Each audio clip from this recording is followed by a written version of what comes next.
world. Yes, Tell we us need to push about this book. Tell This us book is important. Okay, tell us about your favorite story, your favorite story you've ever come across. Okay, so I'll tell you this one story, and this is a story that has to deal with hijab. Are you guys ready for this? Sure. Because this is going to make you feel some type of way. Okay. I'm good. So in 1955, in Syria, there was a family of 5, a mother and a father and 3 daughters, who decided to flee the country, flee Syria, and head to America. Now, the father told the wife and the 3 daughters, listen, I'm going to go to America, I'm going to go to California, I'm going to get everything set up, and then 3 weeks later, you and the 3 daughters come meet me in California. So the father flies to California, is getting everything set up. 3 weeks pass, the mother takes the 3 daughters, and they head, from Syria to America. Their first flight was from Syria all the way to New York City, where they had a layover. Now, when they landed in New York City, the customs said, hey, you guys are here new to America. You need to take all your hijabs off for the green card photo so that you guys can, stay in America. So the mother, being by herself, not really knowing the English language, is nervous and scared. She said, okay, she took the hijab off and took the photo, put it back on. Next oldest daughter did, second oldest daughter did. The third daughter, a 13-year-old girl named Hala Atik, said when it was her turn, hijab is part of my faith, and I don't want to take it off for this photo.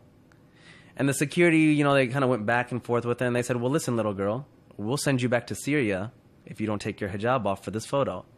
And she said, I would rather go back to Syria. And this is a young 13-year-old girl who flew all the way from Syria to New York in a foreign country. They're in a foreign country. She should be scared. She doesn't know what's going on. She said, I would rather go back to Syria than stay in this country if you guys are going to take my religious, rights away. Security came, management came. They put her in a back room. They made each older sister go to her separately and talk to her. They had the mother go talk to her. Then the 13-year-old girl said, I don't care who you bring back here. I will not take my hijab off for this green card photo. After 2.5 hours passed, the whole security's there, management's there, cops are there. They finally said, hey, little girl, you can keep your hijab on, you can take the photo. And I have the photo. It's a beautiful photo. It's a black and white photo. What year is this again? What was this? What 1955. Year? Wow. Now, the mom is super upset at this time because she's nervous. She's missing her husband. Syria to New York is not an easy flight. And she's like, you're so stubborn. Why don't you just listen to me? So they grab their suitcases, and she's like pissed off at her daughter. And they run to their next gate. They miss their flight. So now this family who spent all their money, they're like, Syrian refugees.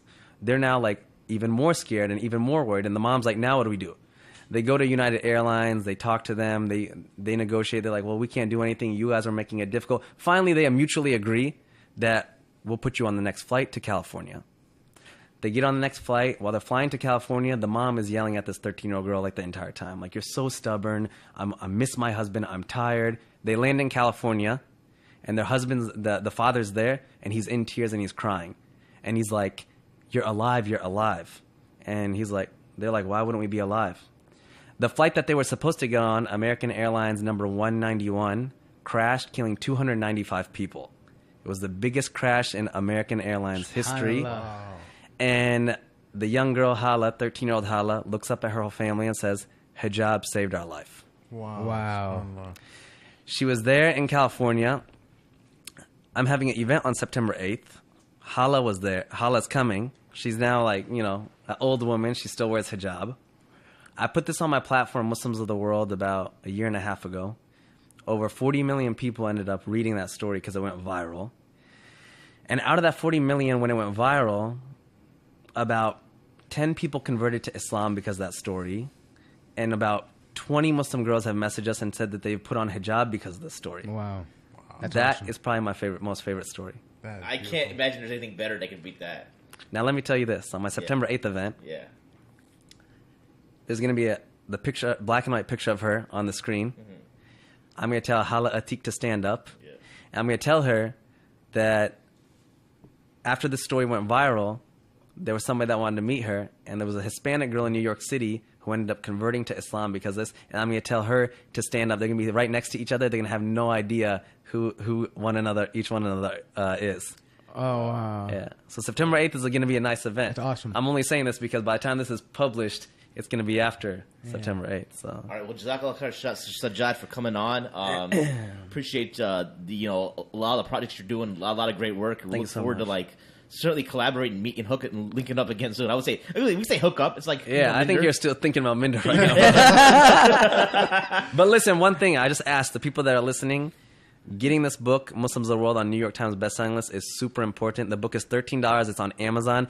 Get on Amazon, type in Muslims of the World.